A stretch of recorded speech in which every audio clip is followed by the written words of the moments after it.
At this time, let the record reflect all 15 jurors have returned to the courtroom. Everyone may be seated. Counsel waive the call. Yes. Mr. Young, call your next witness. Recalling Tim O'Daniel, Your Honor. Have him come forward, please.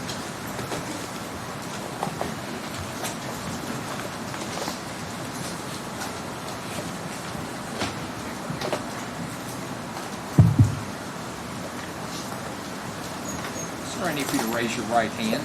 Do you swear or affirm the testimony you're about to give will be the truth, the whole truth, and nothing but the truth? Yes, Your Honor. Thank you. You have a seat right over there. Please sit as close to the microphone as you can, and please answer all questions asked of you. Mr. Young, proceed when you're ready. Yes, sir. Detective, you were on the stand the day before yesterday, I believe. Is that correct? Yes, I was. All right. And defense had tendered a couple of exhibits to you, and specifically defense exhibits 7 and 8, and asked you if you could locate either Joey Lawson's cell phone number on these tower dumps. Is that correct? Yes. Now, these are tower dumps for what type of tower? Who's the carrier? I'm sorry. For AT&T tower. Okay. And do you remember who Steve Lawson's cell phone provider was? It was AT&T. AT&T? Okay. Now, if someone was a Q-Link, are you familiar with Q-Link?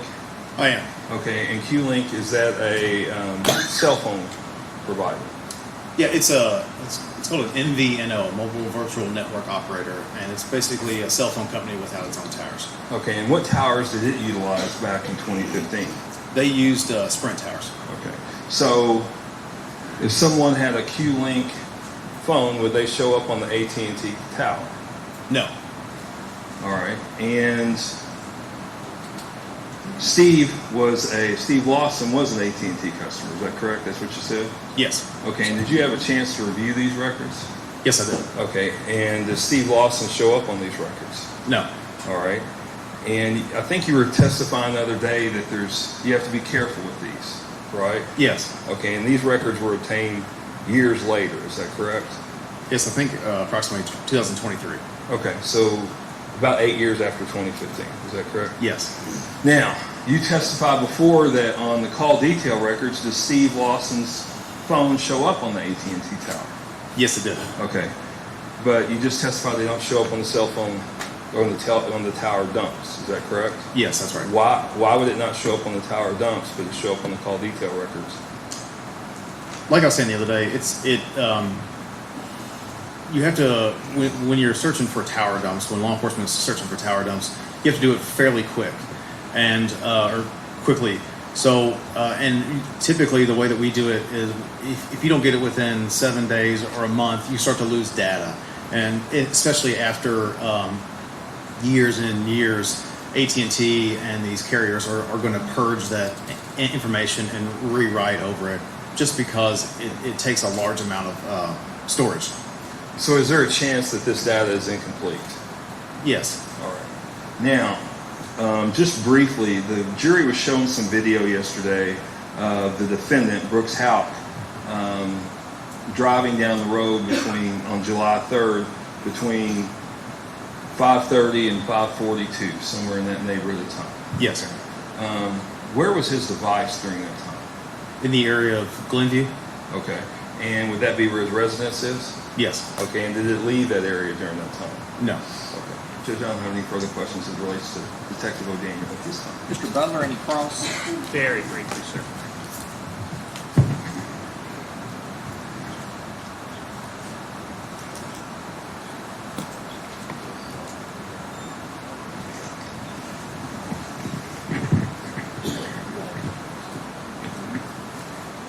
Hey, good morning. Good morning, sir. So, I'm not going to pretend to say I understand everything you just said, okay? But I do have a couple of questions, all right? Yes, sir. All right, so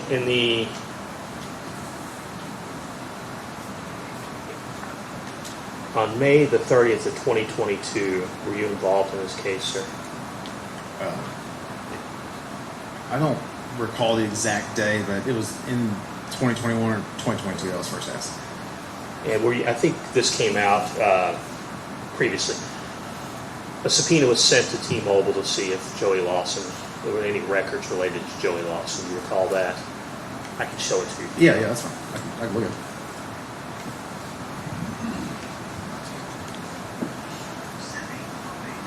Okay, yes.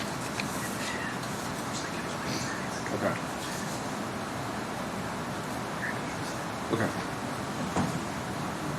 Having taken a look at that subpoena from the Commonwealth Attorney's Office of May 30th, 2022, no records were found related to his phone. Is that correct, sir? That's correct. Now, you were a participant in the grand jury process that spanned different months and dates in 2023, correct? Yes. And involved in that process was the Kentucky State Police, correct? Yes. The FBI, correct? Yes. And as, of course, the prosecutor, and then you were asked to assist with regard to some of the phone evidence, correct? Yes. Now, I'm going to see if I can approach, please, sir. Just wait. So what I'm showing you is a search warrant, correct? Yes. And it's being asked, actually, it's the federal search warrant, or federal agent Steve Carey, correct? Yes. And he was the lead agent for the FBI, correct? In this Yes. case. And it is being, it's actually a search warrant he's requesting from state court, correct? That's correct. And that's Hardin County, correct? Yes, it is. That's the home jurisdiction of Mr. Young, correct? Yes. And they are actually asking for AT&T mobility, and this is the cell tower request they've made, correct? Yes. And they were requesting it for July 3rd from 11 p.m. to July 4th at 1 a.m., correct? Yes. And the FBI was asking for that information on July 2nd of 2023, correct? That's correct. And that was during the investigation that led to the indictments of these two gentlemen, correct? Yes. That's all I have. Thank you, sir. Anything of this witness?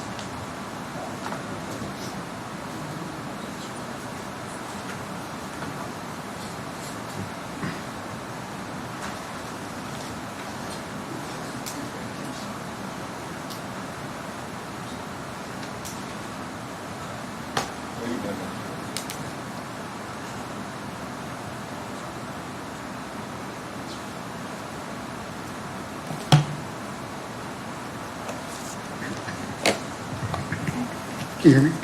Yes, sir. Detective O'Daniel, just a couple questions. You said that, is it the standard operating procedure that tower dumps are recovered within 7 days or up to 1 month? Is that what you said? More recently for the Louisville Metro Police Department, it's really not standard operating procedure. It's just Would you call it best practice? I would call it best practice for us, and that's more recent. Yes. Okay. So in order to actually have access to that data, it has to be preserved, right? Yes, it is. So it has to be collected, it has to be requested early on in the investigation. Yes. Right? Okay. Thank you. No further questions. Mr. Young, anything else? Just one. Detective, are you familiar with T-Mobile and how long they retain their records? Yes, I am. How long is that? Approximately a year to 18 months. Okay, thank you. Back to the question. No, sir. Any questions from any jurors? May this witness be found excused? He may, You're found excused. actually subject to recall. You're subject to recall. Yes, Your Honor. Call your next witness. Judge, we have a deposition. Okay, is that ready to go? Yes, sir. Ladies and gentlemen, the next witness will be testifying via deposition, which will be played for you. You're to give that the same weight as if the person was present in the courtroom. Can we approach it? You may.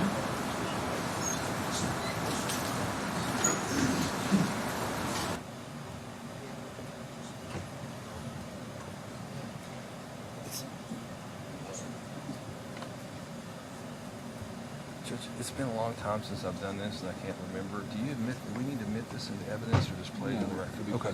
I've told them, I don't know if you heard me, I was told them that they're going to be playing a deposition to be given the same weight as if the Yes, person was sir. present in the courtroom. Okay. And Judge, there is one objection on this that I made during the course of the deposition, but Mr. Lasowski just moved on, so it's not something that's going to be a problem. I think 4 photos that were kind of in the body of this, okay, if you remember. Yes, you did introduce those. I remember that. So, So there's 4 photos that were yeah, introduced. they're buried inside the deposition. After Who has we're the finished, original I'll get with Steve and we can mark them where. We don't have any objection to them marking those and letting you know. Okay, you'll do that, I guess, at the conclusion of playing the deposition. Yes, sir, that's fine. Okay, sounds good. All right, Graham, we'll play the deposition.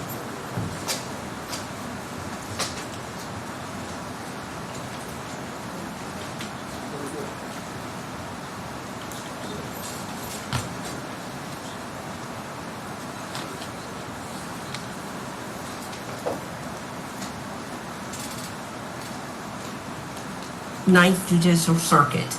You're a notary, is that? Yes, sir. Okay.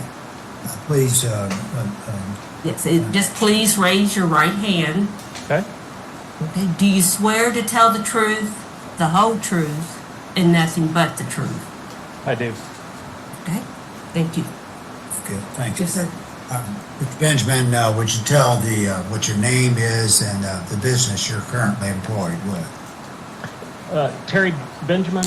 I am currently an investigator with the state of Texas, the Texas Real Estate Commission, as a criminal investigator. Have you been involved in the business of searching, using canine dogs for searchers in recovery in your career? For search and rescue and search and recovery, yes, sir, I have approximately 25 years as a dog handler and search and rescue with canines.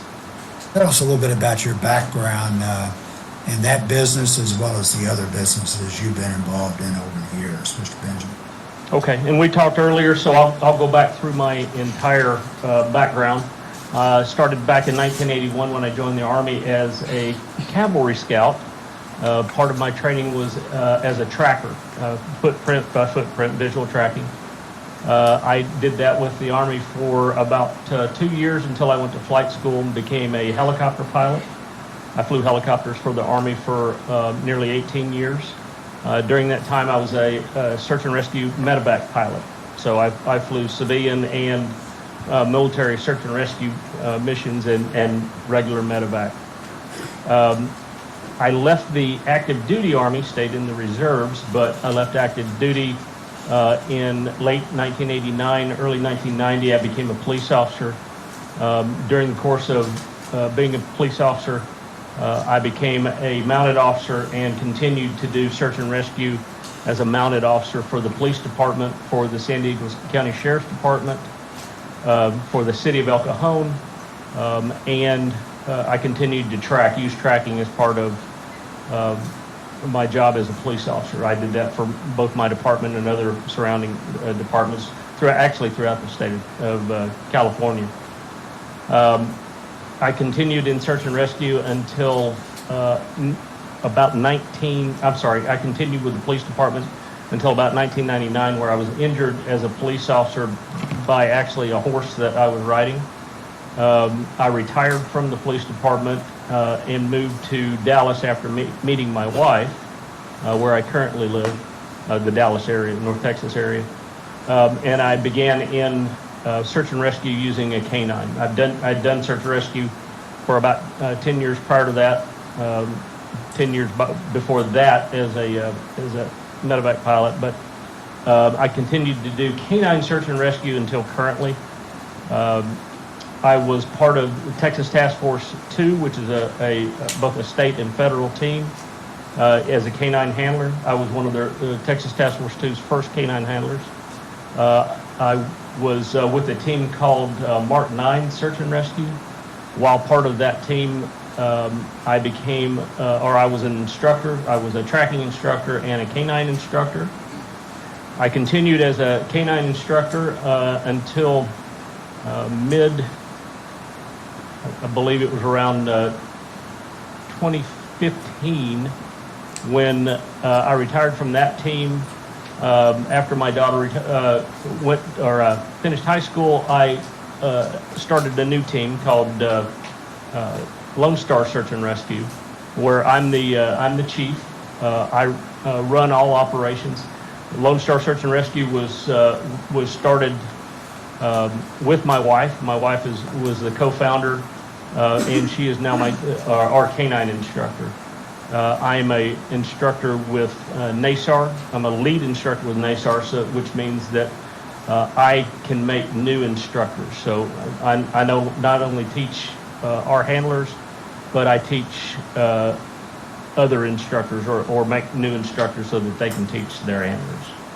All right. Go ahead. What is your current business? I'm still with Lone Star Search and Rescue. I'm the chief. I am on my fourth partner now. Ranger was my second partner, and he's the dog that's featured in this case. My newest partner's name is Cowboy. Jim, you had a question? Yeah, what kind of search and rescue activity have you been engaged in your current business? And what quantities of activity are you engaged in? Currently, Jimmy, go back to where with Ranger or? We'll go back to May of 16 with Ranger for me. Thank you. By the time May of 16, Ranger was a 4-year-old Rhodesian Ridgeback mix. He and I had started when he was about 8 weeks old. He started as my partner then. We had trained and searched for 4 years up to that point. Ranger was certified as a human remains detection dog, which means that he can look for bodies or body parts. He was wide area search, disaster, live find, and scent specific. Go ahead, continue on. Okay. Did you, what kind of activity does he do in search and rescue for human remains? What kind of training is involved in that and preparing him for that? So as I provided our training outline, in that the dogs begin as a live find dog. They begin their training process as live find. We teach them to find live persons first, and then they move on to their specialties. Not every dog becomes both a live find and human remains, but most of our dogs do. Some dogs don't have the aptitude for the specialties, and we use the dogs to their specific abilities. Ranger was both an HRD dog. He was a wide area search dog, scent specific dog, water dog, and disaster dog. What kind of training is required both in preparing for Ranger to do a human remains discovery? What kind of training is required on a regular basis to make sure he's doing what he's required to do in his work? So the training process is somewhere between 1.5 years to 2 years, depending on the handler and depending on the dog. By that time, Ranger was my second dog, so we certified in about 1.5 years. What do you mean by certified? What's required to be certified for a Ranger? So we require all of our dogs to be live find certified first. Then they'll work into the live find specialties. They'll become scent specific dogs. Wide area search dogs is part of the live find. And then we begin to work them on disasters, disaster piles like tornado, what you would see after a tornado, the disaster that was left there, or during 9/11, the floods in New Orleans, those type of things. So that process of human remains detection gets its own level of training and certification after they've certified as a live find dog. And that depending on the dog, takes somewhere around 6 months.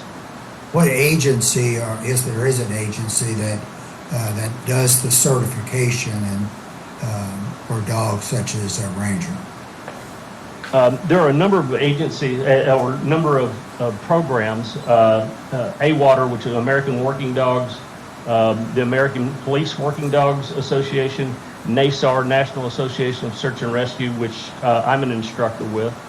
At the time, Ranger was certified by using our own team standards, but those standards were built on the standards of the National Association of Search and Rescue.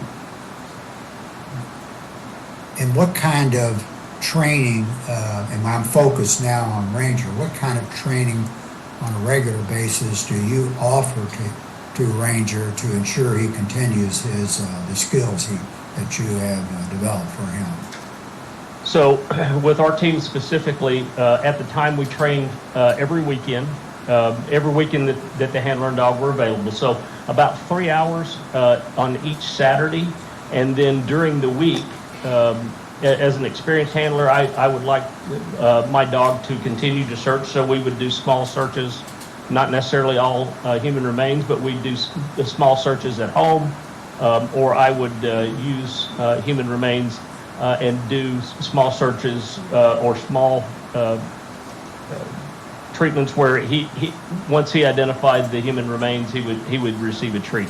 Just things to keep him engaged during the week through the training process. Did Now- you develop excuse me, I'm saying you continue on. I stepped on your answer. I'm sorry. Go ahead.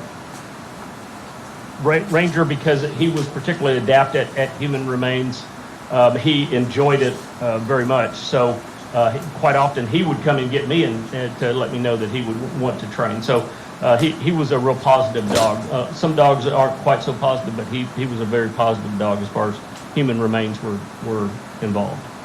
And I'm sorry, Jim, go ahead. Yeah, between 2013 and 2023, approximately how many human remains detection searches did he engage in? Searches total, he was about 300. Now that wasn't all human remains, but remember, a dog is rewarded the same whether it's human remains or it's a live find. So it's a positive reward. So the finding of human scent is rewarded.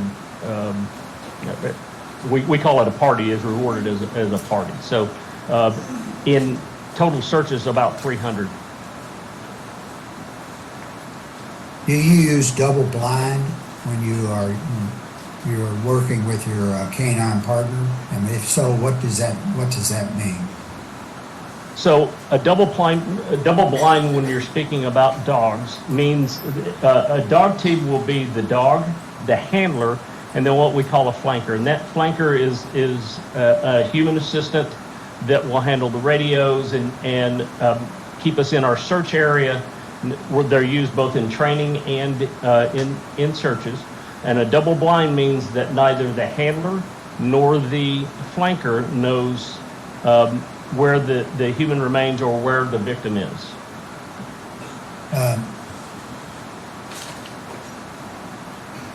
Now let me ask you about the length of time here. You did your search and rescue in this particular case in May of 2016. Is that correct? That's correct. All right. And the incident we're looking at was back in July of 2013. Does the length of that time does that affect in any way the canines' ability to do their job with the training that you give them? I think that the question you're asking is would scent remain, would human scent or deceased scent remain for that length of time? That's the question. Yes, that's exactly what I'm asking. We have dogs now, not necessarily my dog, but I work with dogs, I train with dogs and handlers that are working on cases that are hundreds of years old. They use dogs, go out to what they think are old graveyards for Indian burial grounds, for Civil War soldiers, for the Catholic churches up in Canada where they had killed and buried children. They're using dogs now to go back and find those old graves and identify those graves so that they can identify those children. So this scent can last hundreds of years. We commonly train with the dirt or the ground underneath where a cadaver has laid for some time, and used that ground itself. So the scent impermeated into the earth, and we used that earth to train them. So we use some very minute and old scent to train the dogs to continue to search. So if the question is, does the scent remain? Yes, that scent remains for a very, very long time. What about if the difference between the remains of a human body versus some other animal remains? Is your canine ranger, was he trained to be able to distinguish between a cadaver from an animal versus a human being's body? So we commonly train with the dogs using, like at my ranch, I've got just under 70 acres. We will place the cadavers of deer and skunks and possums and pigs out into our search area so that while the dogs are working, they are exposed to those scents and they're taught not to alert on those scents. They may be curious about it, they may still smell it, but they won't alert. They're taught not to alert on those scents. Let's go to the incident we're looking at, and go back to around May the 20th of 2016. Were you at some point in time asked to assist with a law enforcement on a matter where you were requested to use your canine to do a human HRD investigation? Yes, I was at the NRA show there in Louisville. I had Ranger with me. I quite often take him into public settings like that so that he has an exposure to people. Obviously, his job is to find people, and so I want him to have as much exposure as possible. So he was there with me. I ran into Detective Brooks. He was there, I think, working as part of the security there for the NRA conference, and he asked if he could talk to me. He asked me questions about human remains detection, about what a dog should be able to and not be able to do, and so on. We had a brief conversation of 10 or 15 minutes. Would you like me to go on about this case? Continue on, yes. Later that evening, I think around 10 o'clock, 10:20, and I am referring to my report, just so that everyone knows that. Being a prior police officer, I have testified on the stand, so there are certain things I'm trying to do for you guys. If there's something I need to do that I'm not, please let me know. But I am referring to my report just to refresh my memory. He called me back at about 10:20 and asked me if I would be willing to assist him on a case that he was working. I told him I would. He met me the next morning about noon at the NRA show. And took me to the area where he asked me to search. Would you like me to stop them, Jim, or continue on? Continue on, please. I was presented with a relatively small parking lot. The parking lot generally ran from east to west. I know these facts because I've referred to to the photos and to my report. The parking lot ran from east to west. As we arrived, I asked Detective Brooks not to tell me anything about what he needed, other than that this was what he believed to be a human remains detection. I asked him to stay out of the area, and he did. There was no one else present that day. He had to unlock the fence for me, for Ranger and I to enter. Did he describe any vehicle he was interested in to you at any time? No, he didn't even tell me we were interested in a vehicle. He unlocked the parking lot and asked me to search that area. Now, Ranger, and I may refer back to Haas. Haas was my first partner. If I do, it's a mistake. Ranger is trained for live first, and then for HRD. And let me stop and explain why we do that. Because if we're at a disaster site or we're at an area where there may be both live and deceased persons, we want them to find the live person first. So they're trained to find the live person first. If there's no one live in the area, then they're trained to move on and find any deceased people that may be there. So I gave Ranger the find command, and he began his search. He cleared Were there other vehicles in the area at the time that you executed the search? Yes, sir. There were about 10 vehicles. I estimated about 10 vehicles. I don't know if that's an exact count, but in my report I said 10, so I think 10 is the correct number. Yeah, I think you've already answered it to some extent, but let me interrupt for just a moment. The vehicles that were present, were you given any information about those vehicles from Detective Brooks prior to this? Any information at all about it? No, sir. About the vehicles? No, I wasn't. In fact, he just asked me to search the area. I didn't know if it was part of the building that I was searching, whether it was just the vehicles. There were some other auto parts and some other things lying around. He didn't tell me if any of those things were involved. He just asked me to search that area. And I asked him not to give me any further information. And this is what we call double blind, right? I didn't want by any chance to lead my dog into any specific area. I didn't want, in fact, I asked Detective Brooks to stay out of the area so that he didn't cue me into some area.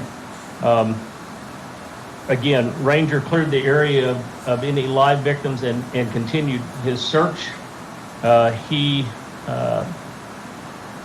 His search area was narrowed to 2 vehicles, a small red Chevrolet, I believe it was, and then the white Buick LeSabre. Continue on. The wind was blowing generally from from west to east. The vehicles were parked from a north to south direction, pointing north to south. So they were perpendicular to the layout of the parking lot.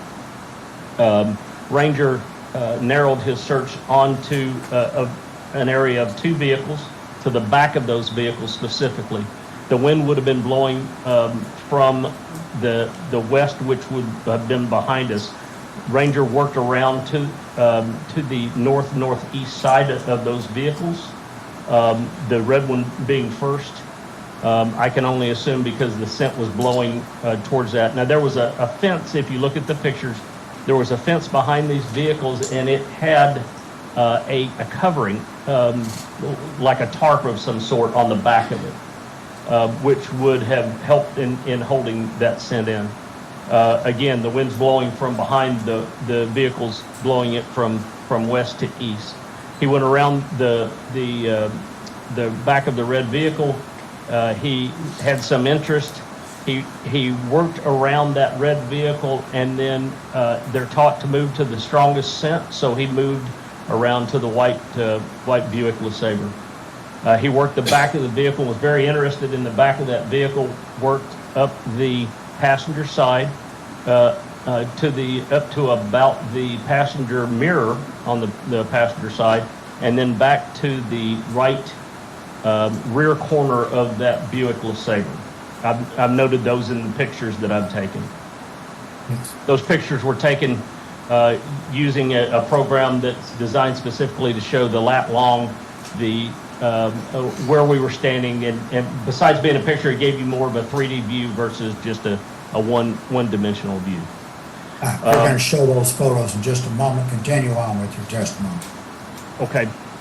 Ranger, and this is where I should explain Ranger's alerts. We use some terminology, and the terminology is called a trained final alert, or a TFR, or trained final response. Ranger's trained final response for live is to put his nose on the victim. For human remains, he's taught to sit at the point where he finds the strongest scent for the HRD. Ranger gave his trained final response at the right rear corner of that Buick LeSabre, sitting very close to that Buick LeSabre, telling me that's where he had the strongest scent of human remains. So that's how I determined whether there's a difference between human remains or live, and he gave me the the response for a human remains. It would. Go ahead, I interrupted you. I marked it, and I called over Detective Brooks and told him that Ranger had alerted on this vehicle for human remains. You had mentioned several times, I told you we would do it, we're gonna try to show, you made some photos of this very scene that you worked at that time back in May of 16, is that correct? Yes, sir. I took those pictures myself using, I believe at the time it was an iPhone. It may have been an Android, but using my phone.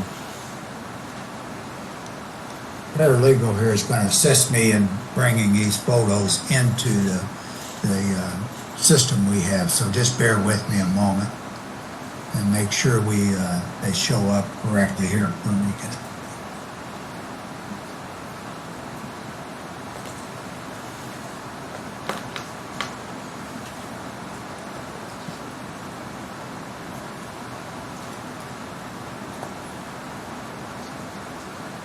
And I'm going to bring them up on my report as well. Thank you.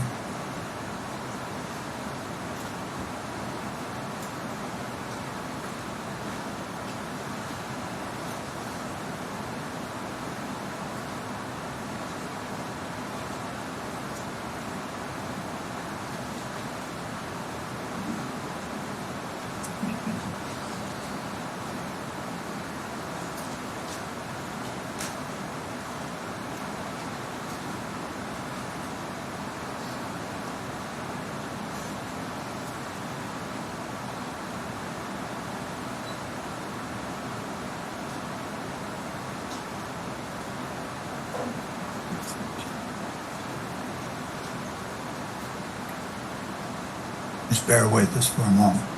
Sure.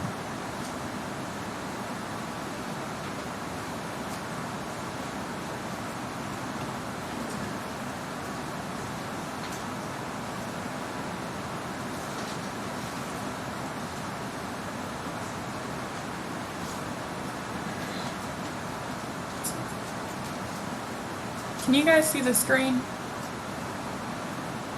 Yes. Yes. You're gonna have to come up. What? We'll just have to scroll a little bit. Oh, okay. Can you all, council, do you all see the photo in front of you? Yes, sir. Can you see all that? Everybody see it? All right. Mr. Benjamin, do you see the photo as well? I do. All right, could you tell, ladies and gentlemen, jury here, what are we looking at here? So this is the general layout of the parking lot that I had explained. I'm standing to the west, facing towards the east. As you can see at the bottom, it says I'm facing at 030, which would generally be east. And the vehicle is the white Buick LeSabre next to the black Nissan pickup and the red Chevrolet, whatever vehicle or the name of that vehicle is. And that's, for purposes of the evidence of trial, I'm going to mark that as exhibit number 1. Counsel? I'm going to try that. All right. This is, all right. And the exhibit number 2 is the current photo. Is that, can you identify that? That is from the front of the two vehicles, the white Buick LeSabre and the red Chevrolet. That is generally facing towards the north. It's exhibit number 2. Is that also, I think I failed to ask you, but these are true and accurate copies. The photographs are what you saw and worked with at on May the 21st of 2016, doing the work with your canine dog we've already talked about. Is that correct? Yes, sir, it is. And those are photos that I personally took. All right. Thank you. We'll go to number 3, exhibit number 3. What are we looking at here? That is the rear of that white Buick LeSabre, so that I could identify the vehicle itself from the rear. This is generally pointing towards the south. All right.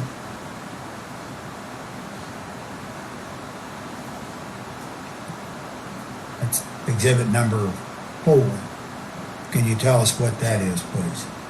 That's the area behind that white vehicle, Saber. If you look to the left, you can see the fence where, and there's some type of a tarp or some type of a covering on the outside of that fence, like I was explaining, and the small space between the vehicle and the fence.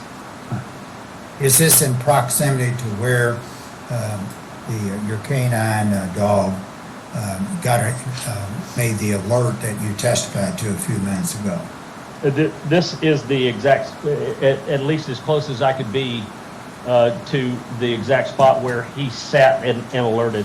He was, where he sat is basically where I was standing. So he was almost nose on to the back of the vehicle. I don't have a pointer, but what we're looking at is the back portion of this particular vehicle. And at what point did he have the alert? Is it on the right or the left side or in the middle? Are you able to tell the ladies and gentlemen jury that? Well, kind of like I explained, this is the right rear passenger side of the vehicle. His alert was here at the corner near where the trunk and the lights come together. His Ranger was a relatively big dog, so his nose would have been right here at the area of the trunk.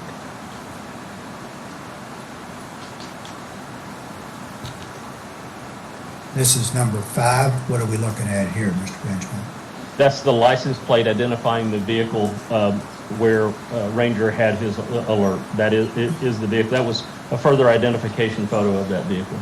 Okay. Is it also in proximity to where your canine had the alert? It is, sir. All right. And that's exhibit number, I think I've lost track of, 5. And that's those out when we get into trial counsel. I will, at the appropriate time, move to have those photographic exhibits admitted for the trial. That's all the questions I have at this time. Please answer any questions, same courtesy to the counsel for the 2 defendants. Thank you. Yes, sir. May I ask a question? Steve, I didn't hear your last name. I'm sorry. Yes, sir. My last name is Schroering. Could you spell that for me? SCHROERING. Okay. Thank you. Thank you. Mr. Benjamin, Brian Butler and I represent Brooks Houck in this case, and I just have a few questions for you about your testimony. Yes, sir. You and your wife started Lone Star Search and Rescue back in, did you testify 2015 or was it 2013? I believe we started it back in 2015, if I remember correct. Yeah, I think it was around 2015. Okay, this is an all-volunteer organization, is that correct? It is, sir. Okay, and it's a part-time organization, correct? Yes. Okay, you had a different full-time job back in 2015, right? I did, sir. Okay, and this organization, as I understand it, is part of a ministry with your church, is that right? It is, sir. Okay, and your organization does not charge anybody for its services, is that right? That's correct, sir. In your mission statement for LSSAR, you state that you're a community-oriented canine search and rescue team. We are dedicated to assisting law enforcement and departments in their efforts to locate and save the lives of missing persons. Is that accurate? Yes, sir. Okay. The vast majority of your deployments are for live persons, live scent searches. Is that correct? That's correct, sir. Okay. And there's a different type of training and certification. I think you've already testified to this, depending on whether or not a dog is being certified for a live scent search or a human remains search, correct? That's correct. Not all dogs Some handlers train their dogs to be just live fine. Some handlers train their dogs to be just human remains. Teams like mine train the dogs if the dogs have the aptitude to do both.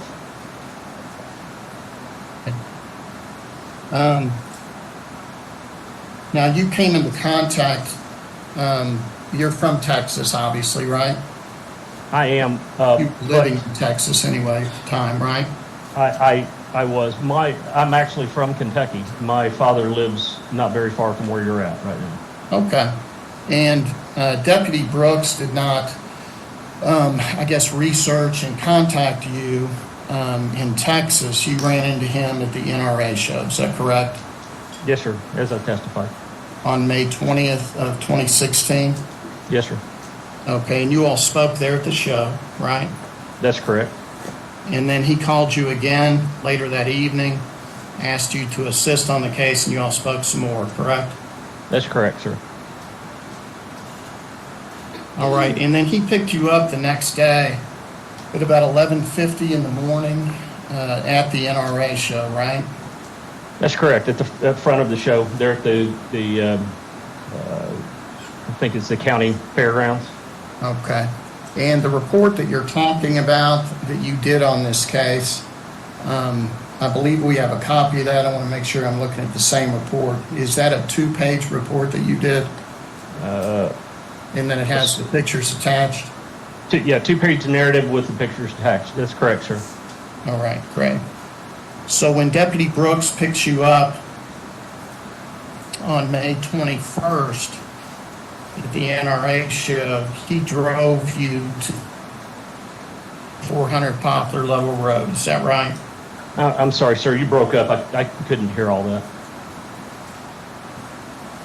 I'm sorry. When Deputy Brooks picked you up on May 21st, he drove you to the car lot where the vehicle was located from the NRA show, correct? Myself and Ranger, yes, sir. Okay, and that was my next question. So the dog was obviously in the car with you all, right? That's correct, sir. And that was Deputy Brooks's vehicle that you all were in, right? Yes, sir. It was. And you all talked, I assume, along the way during that ride, correct? I'm assuming we did. Yes, sir. Okay.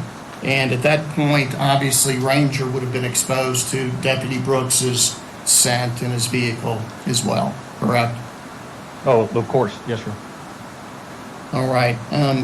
This particular dog, Ranger, was not trained in human remains detection until 2015. Is that right? Well, he was training, but he's certified in 2015. His actual certification happened in 2015. Okay, so he was certified in 2015. Our search occurred in May of 2016, right? Yes, sir. And his certification in 2015 was on what date?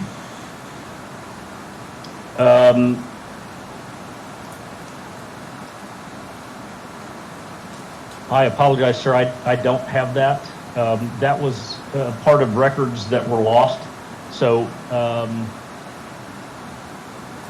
I don't know exactly what day in 2015 he certified. I apologize. Okay. You estimated that during the 10 years that you used Ranger, and please correct me if I'm wrong, you estimated that he did approximately 300 searches with you, correct? During that 10-year period? In the 10 years, correct. Okay. And again, the vast majority of those searches were for living victims, correct? Well, that's not including training, but the actual searches, yes. I'm talking about actual searches. Actual searches, yes. And that's over the 10-year period, correct? Over a 10-year period, right. But his working life, correct. You mentioned the 9/11 disaster, the Louisiana floods. Ranger was not involved in any of those, correct? That was just examples you were giving, correct? That's correct. Okay. How many cases, sir, have you testified in regarding human remains detection with your work with Ranger? How many criminal cases? or This is the civil first one. cases? This is the first one, sir. And same, no testimony for him regarding any of his work in civil cases either, correct? No.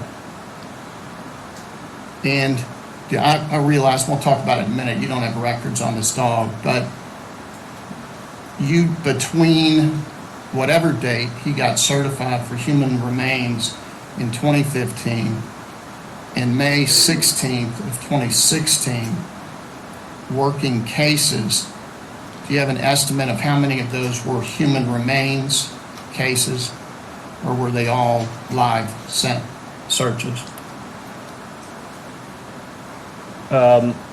Sir, I do not. Again, only probably 20% of our total searches were human remains. And in some of those searches, we have a large area to search, so ranger would be put out for in an area. It doesn't mean that he necessarily made a find in that area. It just we work that search. All right. Now, sir, when you cross-train dogs, they're cross-trained. You have to be careful when you cross-train them, make sure their training is done well, correct? Yes, sir. Because cross-training means that you train them for different disciplines, live scent versus human remains or other types, correct? Correct. Like a patrol dog with police departments that is a bite dog as well as a drug dog or a bomb dog, so on. In fact, many organizations, for instance, FEMA, don't recommend cross-training dogs, correct? Yeah, some organizations do not, correct. Okay, and the reason is that there is a danger if they're not trained properly that they could alert on the wrong thing, right? I think that would be a correct statement. Yes, sir.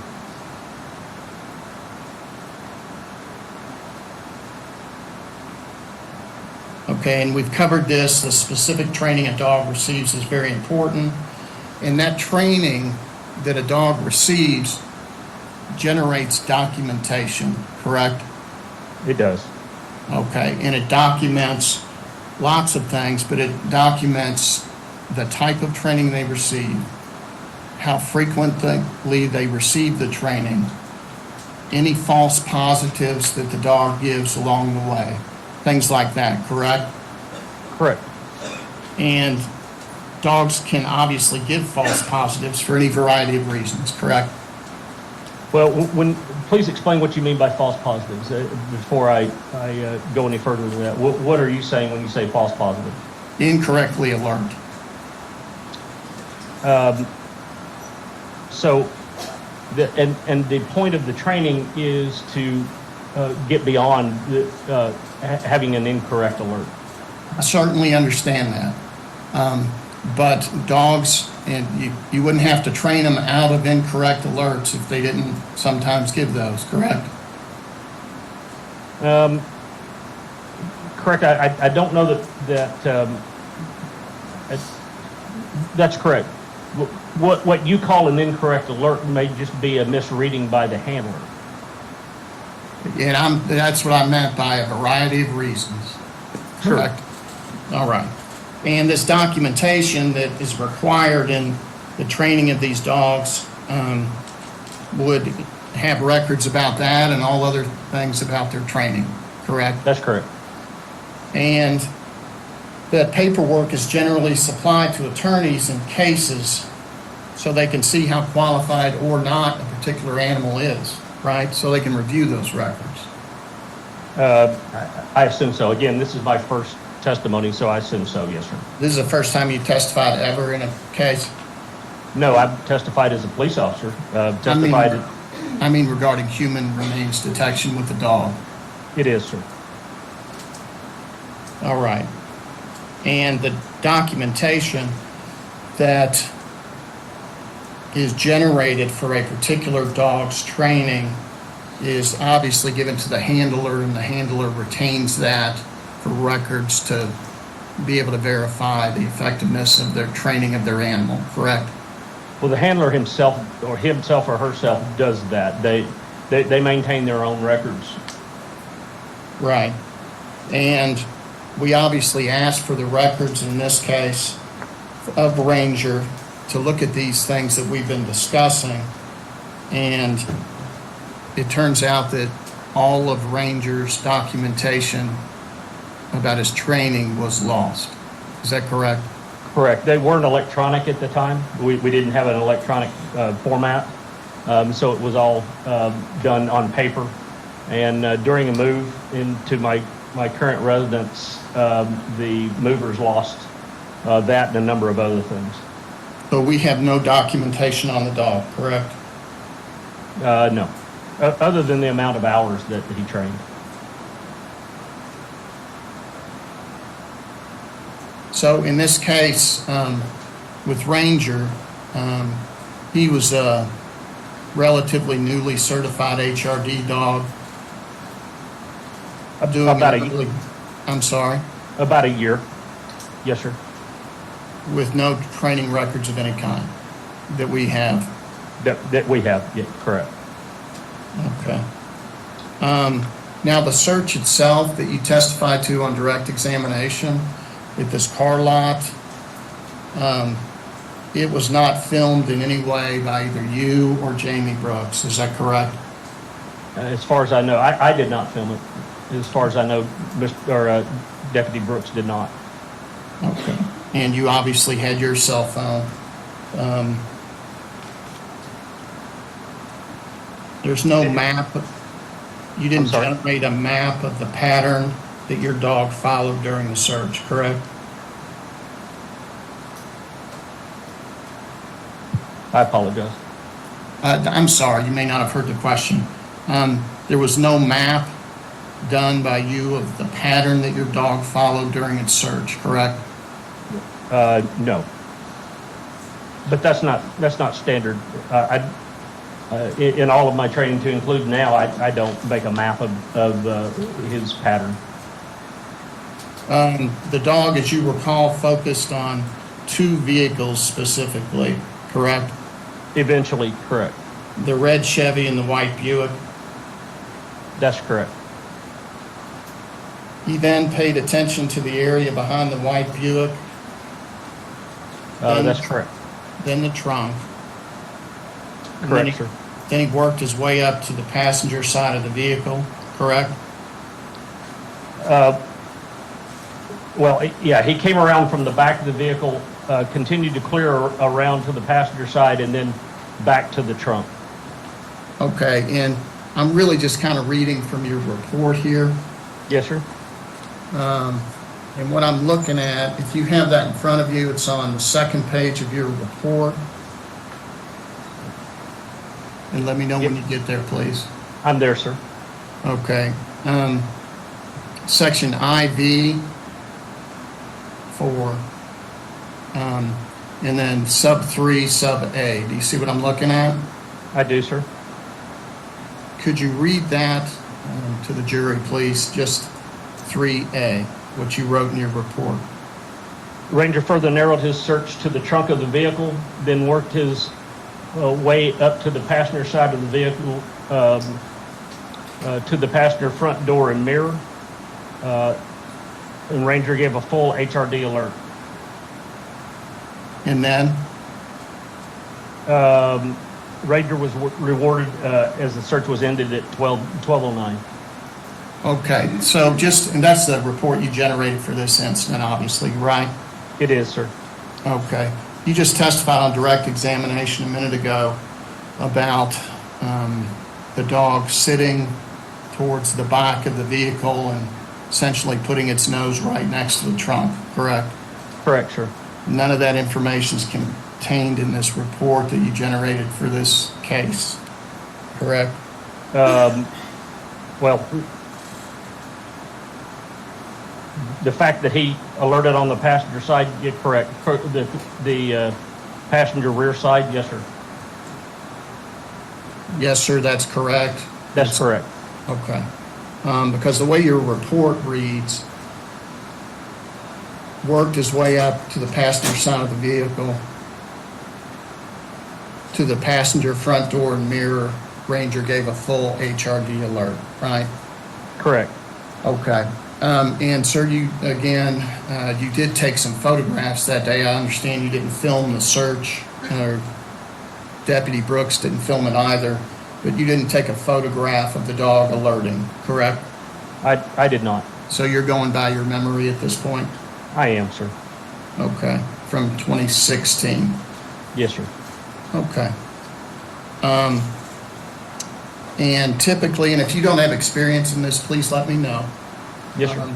But typically, search dogs are brought in before a vehicle is searched, and then forensics can be used to determine if the dog is accurate or not afterwards, correct? To determine whether or not there's probable cause. Are you familiar with that in law enforcement? Well, I didn't work search dogs in law enforcement. In fact, before I became a canine handler, I never worked with search dogs, so I'm not sure how most departments did that. So I know and that's okay. So you just don't know the answer to that question. Is that correct? I do not, sir. Okay. In this case, were you aware that an extensive search of that white Buick, both inside and out, had been conducted prior to your dog ever being brought to it? I had no knowledge of that. I asked specifically not to be giving any information about it. Okay. So,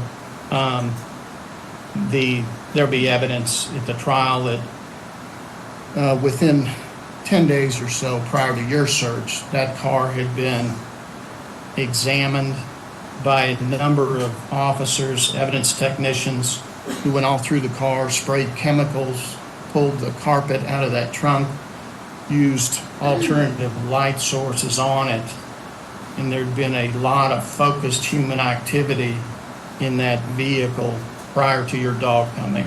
You were not aware of any of that, correct? No, sir, I was not. And obviously, you would have no way to know if there had been this type of intense human activity in the days before your search on any other vehicles in that lot. You don't have any knowledge of that, is that No, sir. correct?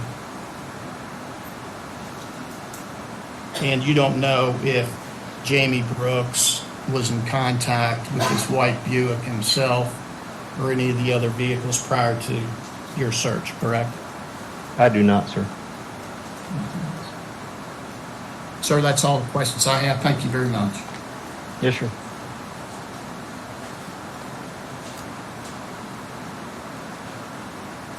And, sorry, can you hear me, Mr. Benjamin? I can, sir. All right. Hey, so my name is Kevin Coleman. We represent Joseph Lawson. We don't have any questions for you. We appreciate your time. Yes, sir, thank you. Benjamin, I just have a couple of questions so that help get focused on a couple of questions that may help. Your dog did make an alert, is that correct, during the course of this search that he did, is that correct? Yes, sir, the train final alert, that's correct. All right. And when he made that alert, did you observe where that alert occurred on the vehicle? I did, sir. All right. And where did that dog alert on the vehicle in question? The passenger side rear. All right. And does he indicate to you when he does make an alert? His train final alert is a sit. Is that what he did at that time? That's correct, sure he did. And when he did that alert, did you note where that alert occurred? I did. And is that in the back, what you have already said, in the rear of the vehicle? Yes, sir, where I took the photo, correct. Now, as Mr. Shoring indicated, there were various examinations and investigation of this vehicle prior to you executing the search that you did. Were you aware there were other examinations and investigation of this vehicle at the time you executed your search? I was not. And did you have any conversation with any police officers, including Detective Brooks or anyone else, about what, if anything, any investigation was done of that vehicle prior to you entering it? No, sir, I did not. All right. Now, if the dog had an alert, was that an alert indicating the presence of human remains? That specific alert that he gave was the indication for human remains. Like I said, he has two separate train final alerts, one for live and one for human remains. The alert that he gave me, the train final alert, was for human remains. If either through the use of any devices or any materials that would have occurred in that vehicle prior to your dog being there, if that particular efforts underway, the investigation, examination, use of any other materials, if that had removed the presence of human remains, what effect would have that had on the dog's search efforts, if any? Could you restate that question? Yeah, that question wasn't very artful. I'm sorry. I guess what I'm asking is, would the alert that dog showed you at that time, would that alert have been in any way affected by any other examination or use of that vehicle prior to that? Is my question making any sense to you? And, Mr. Lasowski, for purposes of the deposition, we're going to object to Okay. the question. All right. Let me see if I can rephrase it in a more. I guess what I'm asking is, and we can deal with that when we get ready. Let me see if I can ask the question again. You were asked whether or not you knew there were various things undertaken, any investigations that were undertaken, and the questions that were asked you by Mr. Schroen. Do you remember those questions? I do, sir. All right. And you've testified you did not have any knowledge of those investigations or examinations prior to your search. Is that correct? That's correct, sir. All right. And regardless of what examination investigations took place, did your dog nonetheless indicate an alert to you at some point during that search? He did, sir. All right. Let me just look at my notes here for one moment. Ms. Shoring indicated there had been a loss of documents That's correct, sir. That loss of documents occurred approximately when and with what canine? 2017, and with Ranger, I was training another dog at the same time, but both of their records were lost at the time.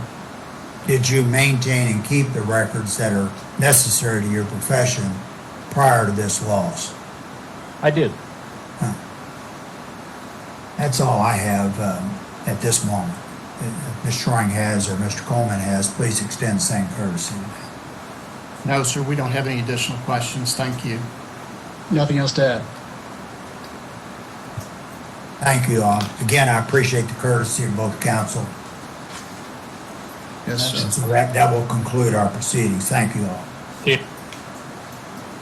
I assume now the Commonwealth's moving to introduce the 5 photographs. Yes, sir.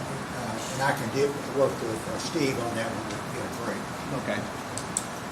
Council, we're going to take a break into the jury. But ladies and gentlemen, the jury, we've been going for over an hour now, so we're going to go ahead and give you all a break. The same admonitions are in place. Do not discuss this case among yourselves. Do not let anybody discuss this case with you. If anybody tries to talk to you about the case, I need you to immediately report that to me.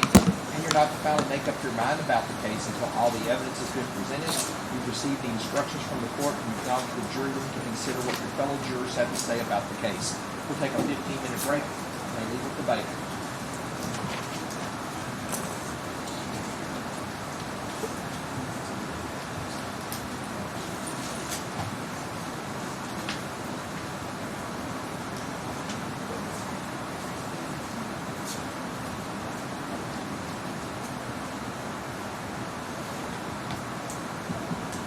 Court's in recess until 9:53.